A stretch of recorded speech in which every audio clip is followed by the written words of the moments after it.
let me just say off the top that I've been a fan since I was 6 years old, and my mother forbid me from watching the Owner of a Lonely Heart video because it gave me nightmares. So. Oh my goodness. Well, tell her I'm assuming your mother's still with you. She is. I told her I was going to be talking to you, and she was very thrilled about that. Oh, well, tell her I hated that video. Oh, really? I swear to God. When that's finished, I said, what the hell has that got to do with the song? I was just devastated by it.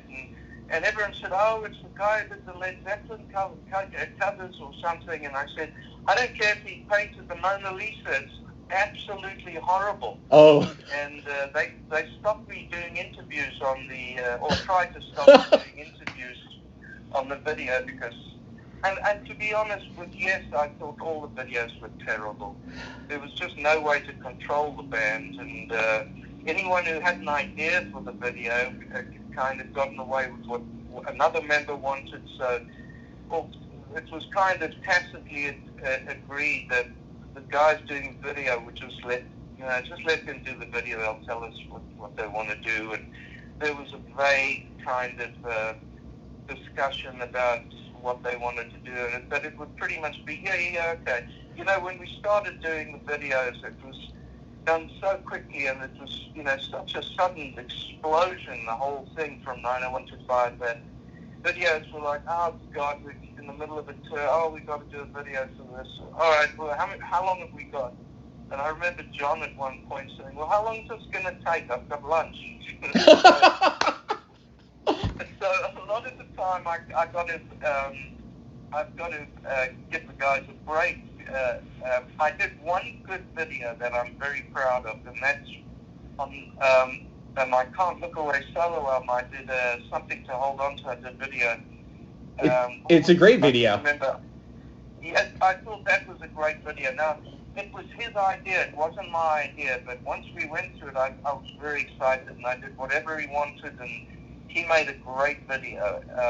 So I've been involved in one or two good videos, and that certainly is the best one, and all the rest of them I could care less about. Well, to be fair, the Owner of a Lonely Heart video has become iconic, and people remember it. But we had a video show here in I'm in Toronto, and every week, as 90125 was going up the charts, I would watch that video, and like clockwork that night I would run into my mother's room to the point where she said to me, why do you keep coming in here every week? And I said, well, I'm watching this Yes video, and it was banned. I was no longer allowed to watch it. So that's hilarious. and that is how long I have been, with you as a musician. So it's a privilege for me to talk to you. Oh, well, thank you. Let me ask first, before we get into the box set, how are you doing in these times of COVID-19 and in lockdown? I believe you're on the West Coast, and I know it's been hit somewhat hard. Yeah, it has been hit hard. I just feel so bad for people who are out, particularly the workers, obviously, as we all say, the people actually doing the job to try and help us. And I find it very selfish, those people who won't wear masks and not do what they're asked to do because of some freedom thing. I find it just insufferable. I think it's just horrible that they put into worse situations because of some selfish people. But in my case, I have to almost embarrassingly say it hasn't really affected me much. A week, I recently did finished 2.5 years or so of touring, and I was coming back to do a solo album, which I've been working on for years, but it's been stop and start because of a lot of film work. I've been so busy with that. And anyway, I've been at home since the tour, just writing. And then 1 week before the lockdown in LA, a guy I'd worked with before, I did The Exorcist, Deep Blue Sea, a number 4 or 5 movies with him. Rennie Harlan, who I love working with him, a Finnish director, asked me to please do his movie, and I had told my agent I'm not doing anything until this album's finished, but I couldn't say no to Rennie. And so a week before the lockdown, I started doing the film, and I've just finished it, and I haven't really noticed what's going on in the world. Well, I have, but Yeah.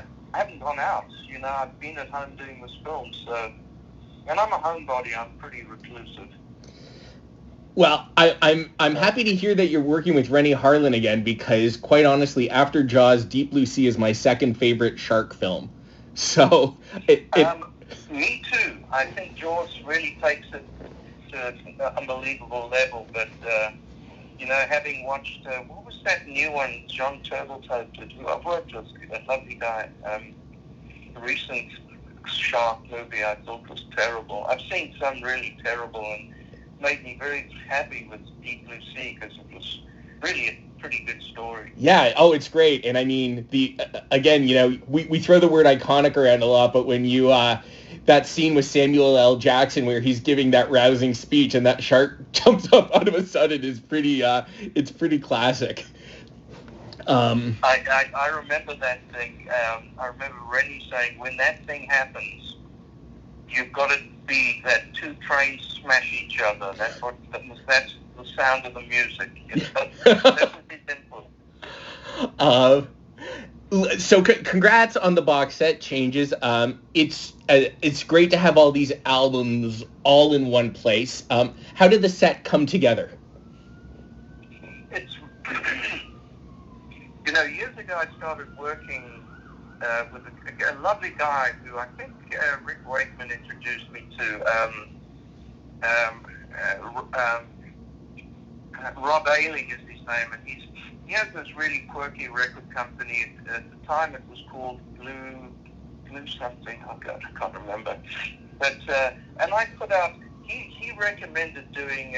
He was here talking to me about doing something, and you know, he was just going around the house, and he saw a cupboard of mine, and he saw hundreds of tapes, you know, 1/4-inch tapes, and he said, "Wow, what is this?" And 24-track tapes. And I said, "Oh well, over there, those are just all my demos." And he saw basically every song of 90125, and he said, "What?"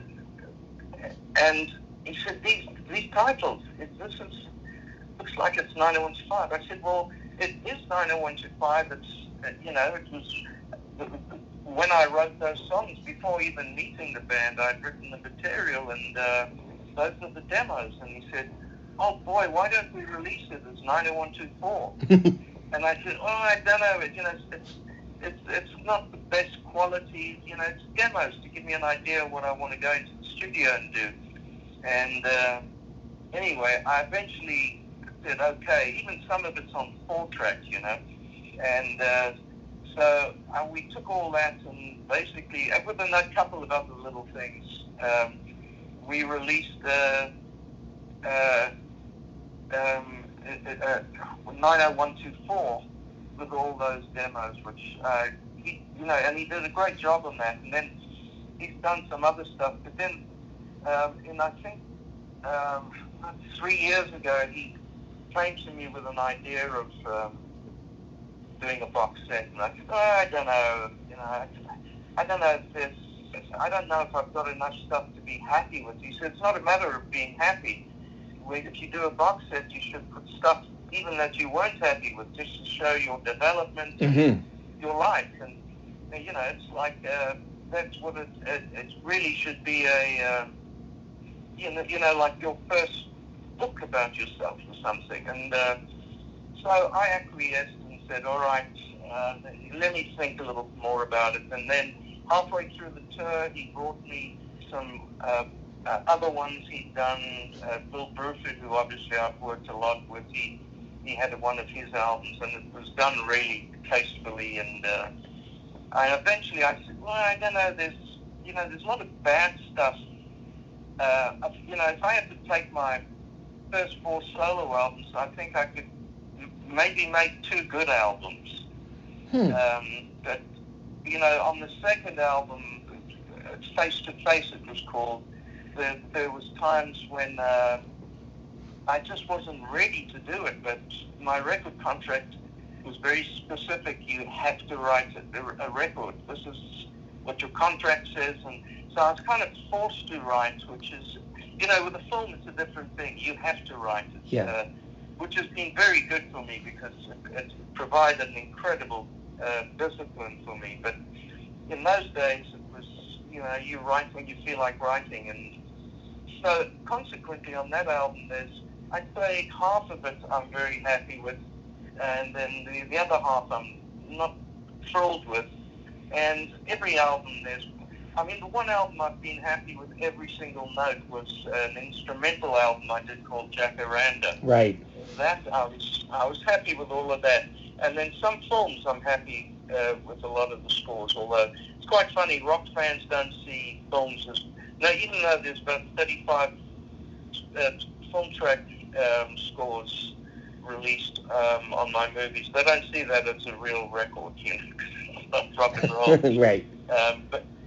But a couple of films I'm happy with, but this didn't include the film thing for, contractual reasons as well. But, at the end of the day, I'm really happy, and he's done such a great job of it, and putting it all together, and brought back some great memories, and then we started adding things, and besides the albums, and some stuff, unreleased things, and some stuff which was supposed to be released and wasn't, and so it's a kind of mishmash of a whole load of stuff put together. There's a little bit of film stuff which I hadn't previously released, and some music I'd written that version didn't go on the film, so that was done. But we're talking about doing a film score box set, but that's going to be many more hours. I'm sure, yeah. And there I will choose my favorite stuff. It's interesting that you talk about that early work because, I came to your solo work through Yes, and I didn't have everything I that you did, and quite honestly, I don't have everything that every Yes member did, because if I did, I'd have 1,300 Rick Wakeman solo albums to start with. But I listened to your first album. I listened to Beginnings. I know it's called Beginnings on Changes, and I love it. Yeah. I like it. It to me has this real power pop feel to it. It reminds me, and this is a compliment, because I'm a big power pop fan of bands like the Raspberries. It's so full of like these great hooks and these great choruses. And what were you listening to at the time when you made that first solo album? I'm so happy to hear that. First of all, I love the Raspberries, and most of my listening, believe it or not, is classical music. I've just mentioned to someone that my favorite album of all time is Leonard Bernstein conducting the New York Philharmonic, playing Arnold Schoenberg's Verkleidet Nacht.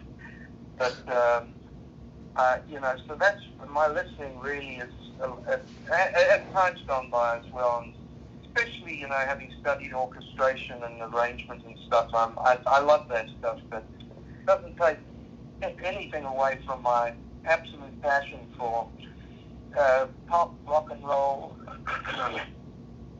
And that album, I had just finished being in a very successful in South Africa kind of pop band called Rabbit, and we've had a couple of platinum albums and a lot of touring, and I left the band to leave the country, and Beginnings was the first album I did after that, so that was a very natural kind of transition, that album, and when I finished that album, I was very happy with it. It to me, having just been exposed to it, it really stands the test of time. I love it. I've gone back to it multiple times since listening to the box set. Thank you so much. One of the things that I noticed on all of your early solo albums, and I mean, this is sort of this is an aspect of you as a creative rock musician. You have a way with layered vocals that blows my mind. You know, and it's all throughout your work with Yes. I feel like it really hits its peak with the vocals and the multiple harmonies on Talk, but it's there in the beginning. You hear it in the beginning of your work. I'm curious about your process when it comes to creating vocals. What inspired you to like have this ear for harmonies? Who were you listening to, and how do you go about working on vocals? Well, I used to love I used to do, I used to be a session guitarist for a couple of years, and very, and I mean, I'm talking about every day for like 9 hours a day. I just fell into it, and because my reading was very good, and I just got booked for sessions all the time, and that led to me doing vocal sessions, where you're doing quite a lot of old time, stuff from the 50s, and the harmonies in that, and how they approached the harmonies it was really arrangement based, and it's almost orchestrating for voice, if you know what I mean. And I never looked at doing vocals, harmony vocals. Okay, here's the verse. Okay, here comes the chorus. Put a triad on top. Do 3-piece harmony, and that's it. I always want to try to arrange the vocals so there's a picture there and there's something interesting about it. Not that it's just the mandatory. Okay, build this up a bit now. Mm-hmm. I don't know if that makes sense. Yeah, no, it does, and I it's something, when it comes to favorite bands of mine, Yes is a hard number one, and then number two is the Beach Boys, and I always appreciate, the vocal harmonies, and I think I first learned about vocal harmonies listening to the work that you did with Yes, because it's so grandiose. I've had 90124 in my collection since it came out, and I think it was probably 2003 or 2004. And I know a lot of those songs that would end up, they would end up on 90125. I know in kind of in your history, the first time that you met up with Alan and Chris, I think you said it was the jam session. Maybe wasn't the best musically, but it felt good. Yeah, it sounded awful, but even though it sounded, you could hear the messiness, but you knew once it went and had a shampoo and a decent wash, it was going to be nice and clean and very glossy. So we all felt that way. That this is going to work. And in the back of my mind, I thought, this is going to be, selfishly speaking, this will be a rhythm section that's going to be very nice and powerful on my songs, and that's really how we started. That made the decision for me, and for Chris and Alan, I think the enjoyment of playing together is what kicked it all off for them. Did you bring in, and I know this is, nearly 40 years ago at this point, but did you bring in any of those songs that you'd been working on into that first jam session, or was it something that was more of a casual get-to-know-each-other event?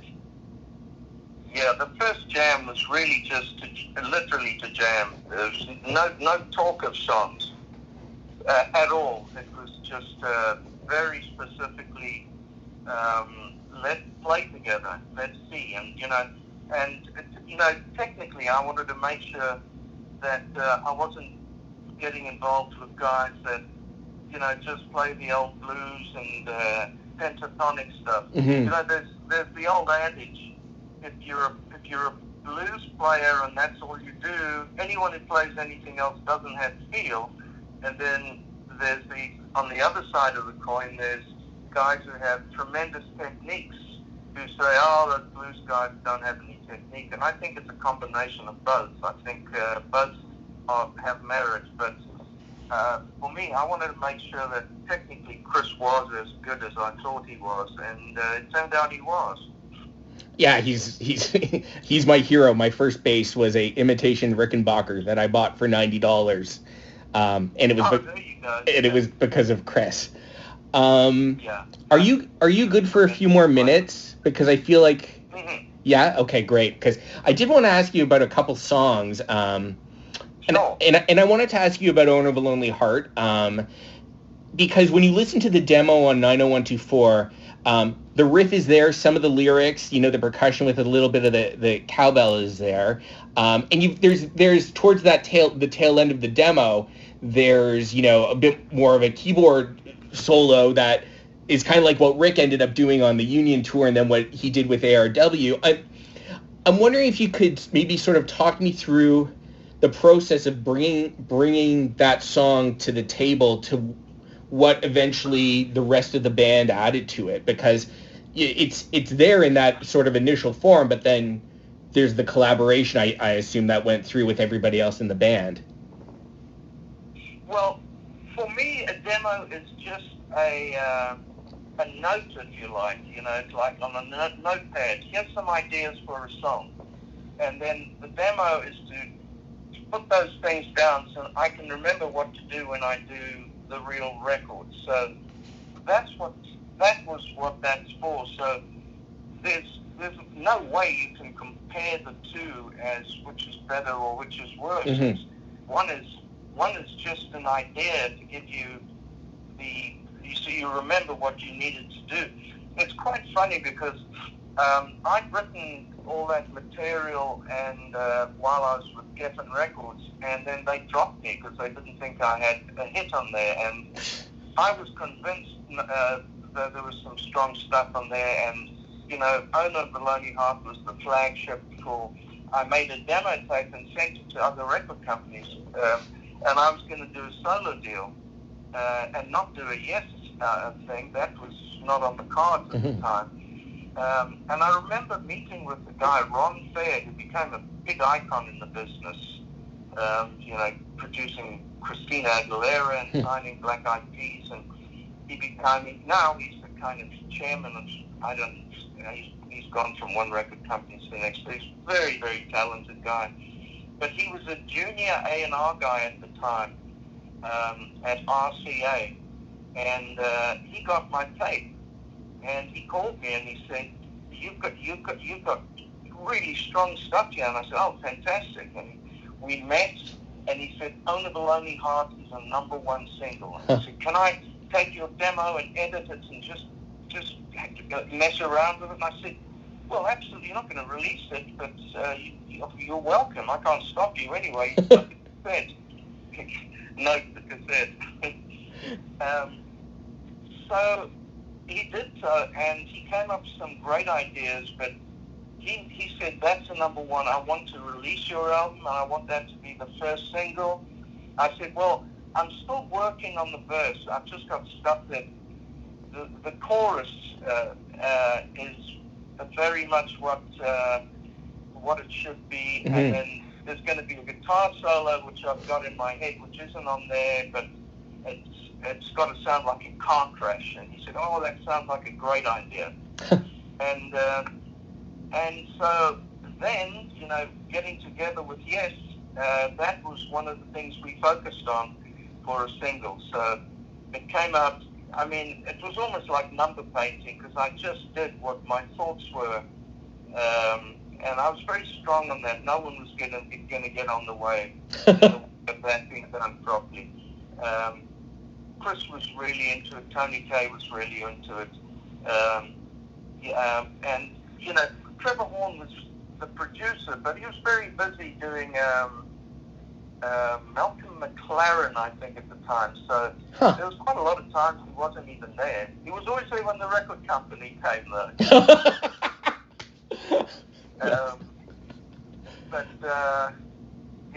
I was very proud of the end result of that.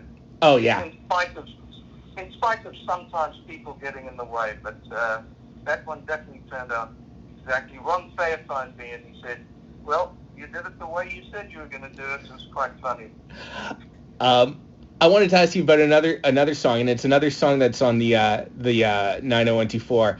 And I think it's one of the great Yes songs, certainly of the era that you were in the band, but I also think just overall it's a fantastic song. And it's Miracle of Life. Yeah, Miracle of Life. I knew you were going to say that. Well, I mean, so let me ask you about that, because in for an album like Union, and that you were involved, and that it's maybe not regarded as the greatest in the Yes catalog, but I think that the general consensus from you talk to anybody that Miracle of Life is one of the greatest, if not the greatest song on that album, and it is also a very Yes-sounding track, whatever that means. Right. Did you write it? Well, yeah, sorry. Tell me about that song, please. It's quite a funny thing because during the time that was happening, I'd been working quite extensively with Roger Hodgson. We were going to do a record together. And the record company were pushing for it to be a Supertramp record, so they're trying to get Roger to get together with his old partner, Rick, so the three of us would do a Supertramp record. But Roger and I just thought, we just want to make an album, and we were working very closely. At the same time, I was writing stuff to do a solo album, and that included Lift Me Up and Miracle of Life. And at one point, Clive Davis called me and said, look, I know you know John and stuff. I'm having a real problem with the Anderson, Rupert Wakeman, Howe, ABWH record. They don't have anything resembling a catchy tune or a hit or whatever. And I don't want to release it the way it is. Have you got a song you can push my way? I said, well, I've got stuff, but I'm doing it for myself. I don't want to give it to another band. He said, well, can I just hear it? And I thought, well, yeah, but if you like it, maybe we can do a record. So I sent him the stuff, and immediately he said, oh, Lift Me Up's got to be the single. Somehow we got to put this together. Then all the record company and the process started happening, and he said, can you somehow include this? I said, I'm having nothing to do with the ABWA stuff. I never heard it. The first time I heard the whole album was after the tour started. I never heard it. I had no interest in it. And it was really a peculiar record because I never saw anyone from ABWH outside of John until the tour. Wow. So having spoken to Rick and even Steve, they were very unhappy with what happened because their parts were replaced by the producer, and it was a very unhappy time for them. I speak mostly for Rick. Rick and I are very close. Yeah. But so it was really two different things. John would come and sing on the stuff that I was doing, and it was excuse me. So it was really solo stuff that I was doing. So I got Lift Me Up. I got Chris to sing on it, and he actually added a couple of lyrics on it and played bass on it and sang on it, and John came and sang on it, and that's how that was done. And then Miracle of Life, you can hear that, some of the backing vocals are identical, they just like, in fact, the beginning of it with the mandolin and the whole beginning part, it is the demo. Is it? Wow. It's the demo, and John sang on it. We redid some stuff, and Chris played on it, but it's the demo. Huh. And obviously, when I say it's the demo, it's the same thing of, writing a memo to yourself on how to finally do it. But it went further because it was already in the process of making a record. So for Lift Me Up and that's how those two were done. And then Saving My Heart was just a song I had, and John liked it. I said, well, I don't know if this is right for this album. And he said, well, how do you know? You haven't heard the album. I said, well, that's fair enough. He said, well, I think it's all right. I said, well, if you want to do it, I don't mind doing it, but the two main things, and the most important to me is Miracle of Life, and particularly the lyrics of it were important to me. It's a great. It has really stood the test of time, that song. Let me ask you a question, and I won't keep you for too much longer, but it is a classic song. I would have loved to have heard you play that on the ARW tour. Oh, Mark.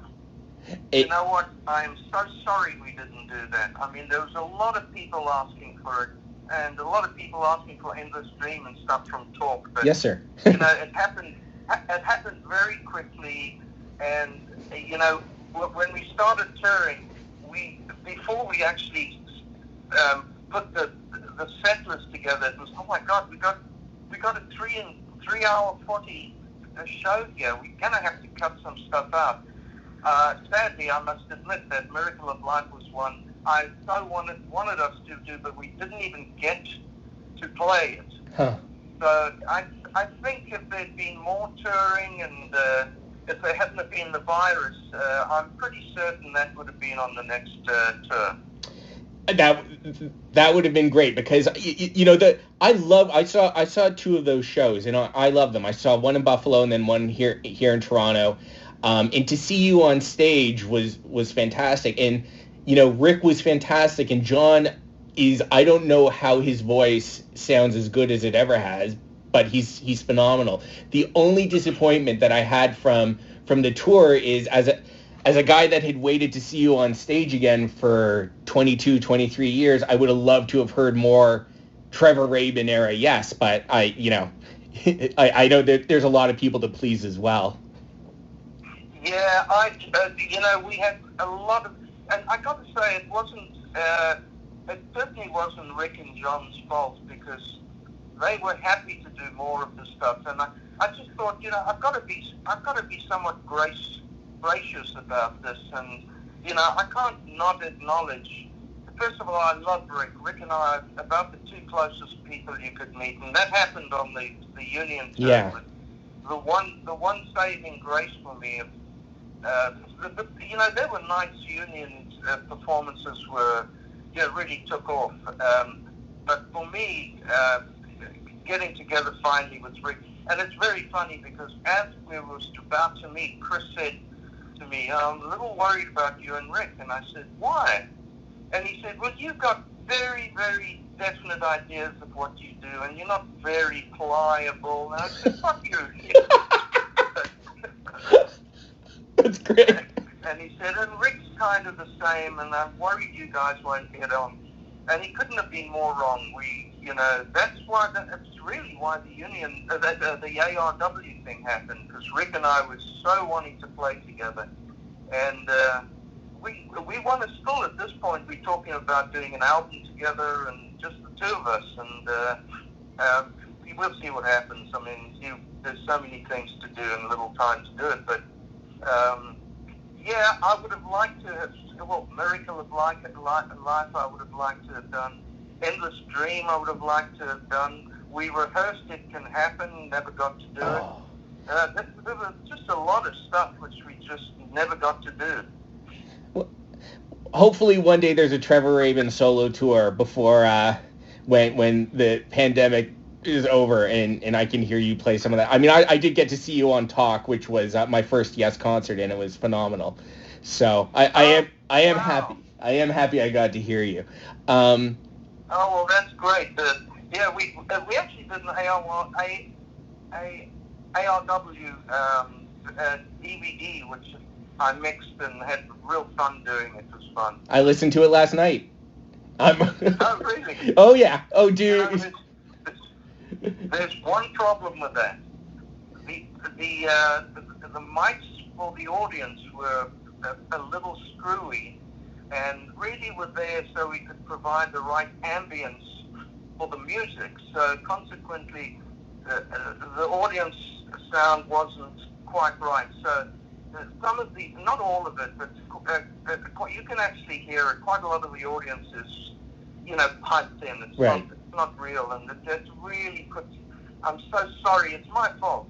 You know, I did that, and I landed up doing much more than should have been done. And in fact, in retrospect, if I had to go and remix it again, I'd just get rid of it, because there was enough there to make it sound live and exciting, and it ruins it every time I listen to it now. But I think the mixes were done justice. Oh yeah, I mean it's a great record of I'm a Yes fan that thinks that, everyone can be, just being able to hear any of the musicians play this music. I'm happy to hear it, and it's it's a great legacy of the time that you and John and Rick were together. So it's, as a fan, I'm happy to have it.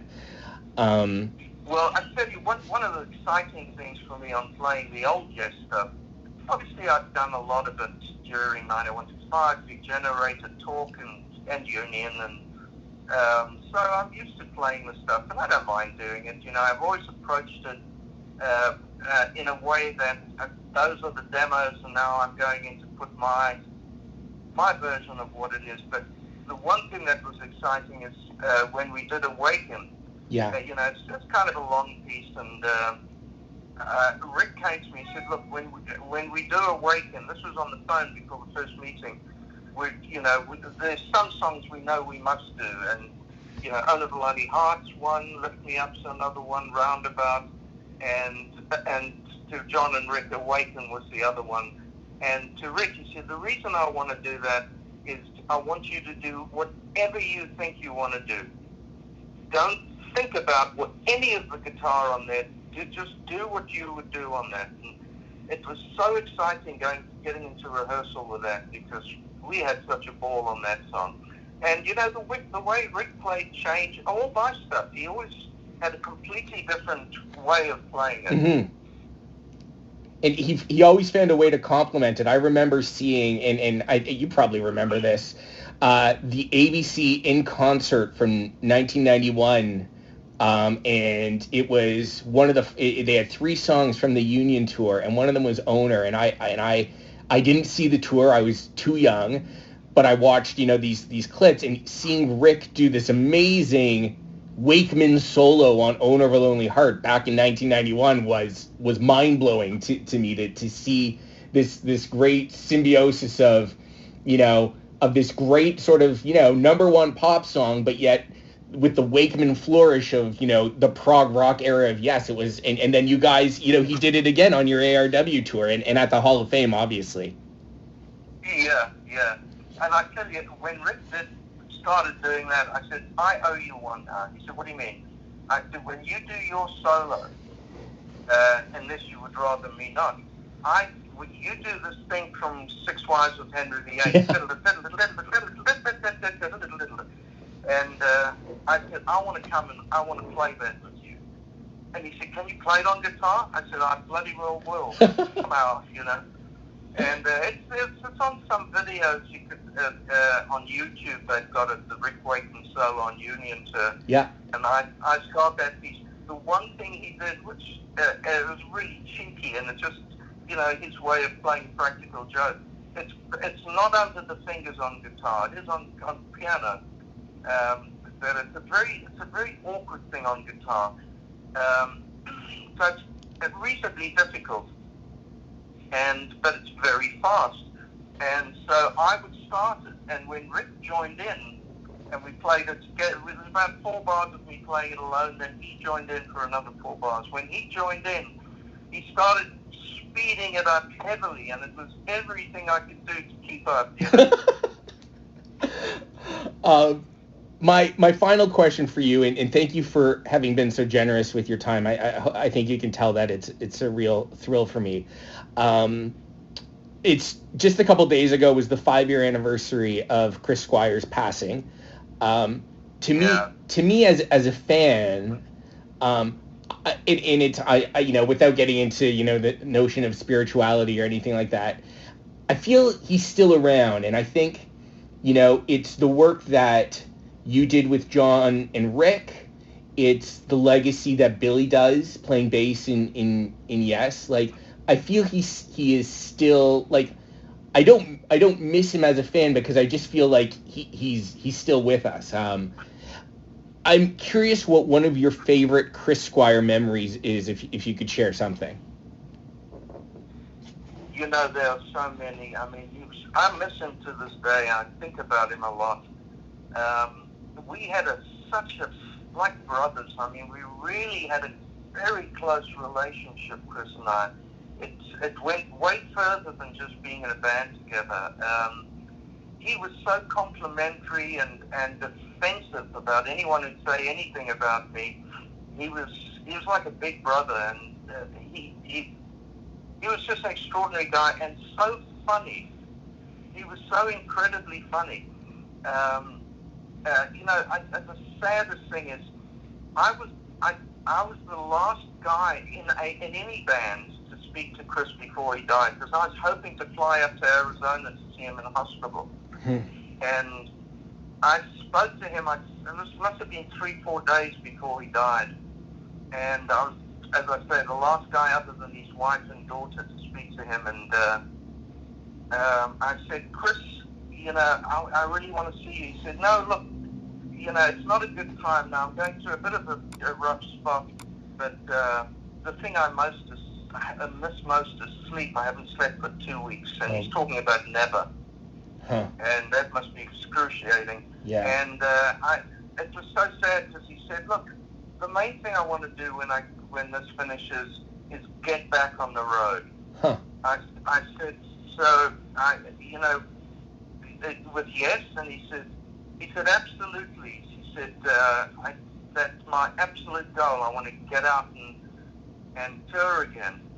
And it was quite funny, because I had to, someone said to me, but Billy Sherwood said Chris blessed him playing, and I said, look, I know Billy, and Billy's my friend and everything, but that kind of didn't happen. Chris told me the last thing I spoke to him was he couldn't wait to get on the road.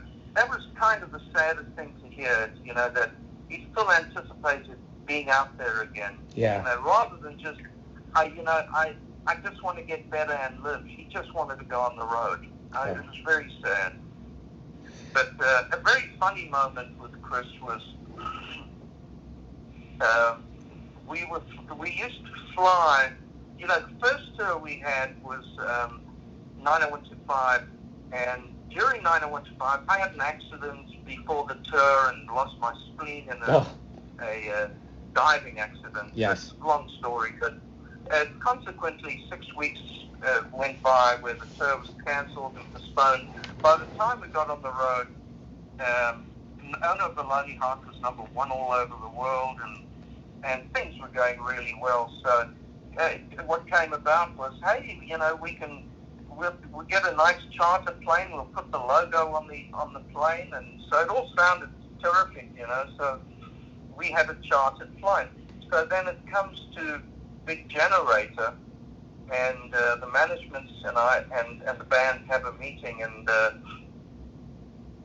he says, look, we're going on the road. We hope this album's going to do the same or better than 90125, but it's too early to tell, because we're starting this tour at the right time.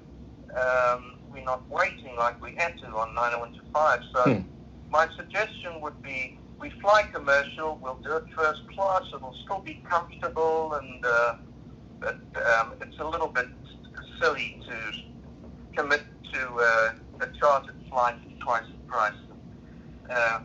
And Chris's response was, well, what if the album does well? We'll have gone commercial for nothing. And that, in essence, that was Chris. I just packed up laughing. And a funny story leading on from that.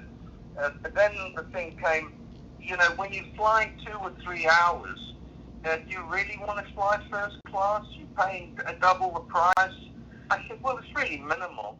He said, well, over a tour, you're saving $25,000-$30,000 each, and if you go economy on these short flights, you'll be credited that money.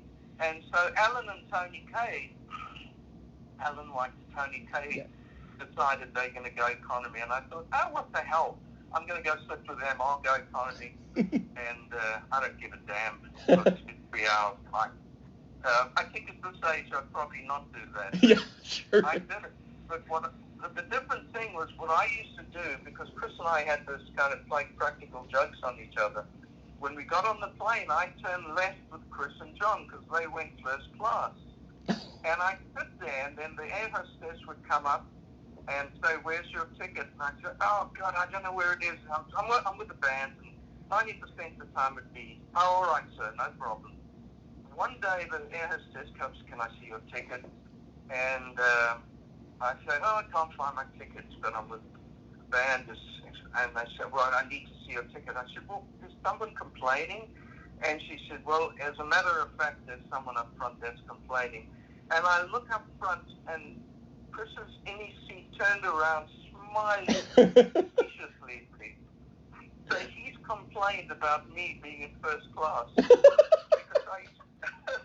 I used to get off the flights before then and say, oh, it was a great flight. You know, it's great flying first class and not paying for it. And Chris and John used to get all pissed off. So Chris has paid that to me. That's great. You might appreciate I managed to meet Chris a few times over the course of me being a fan, and the first time, some of it was working. I worked in radio and I interviewed him, but the first time I ever met him, I was a 20-year-old kid standing outside Massey Hall in Toronto for hours because I wanted to meet the guys in my favorite band, and Chris comes walking up, and I shake his hand, and you know how massive those hands were, and oh my God, yeah. And I shake his hand, and I say, you're the whole reason I play bass guitar. And he looked at me and he said, well, that's a bloody good reason, isn't it? Well, that's Chris in a nutshell. I remember when he met Billy Sheehan. Is it Billy Sheehan, right? Yes. Bass player. Billy came up to him and said, man, you're a huge inspiration to me. And Chris turned to him and said, kiss the ring. So Chris had a jovial arrogance about him, which could be taken the wrong way. I mean, a lot of people who meet Chris, I feel uncomfortable because I think, you're just a human being. The other person's a human being. Just treat them like yourself. Don't come across like that. It always used to bother me, but and not bother me because I thought he was nasty. It used to bother me because it's like, oh boy, because if you really knew Chris, he's just a wonderful guy. He was a sweet, caring, lovely person. I mean, I really loved him.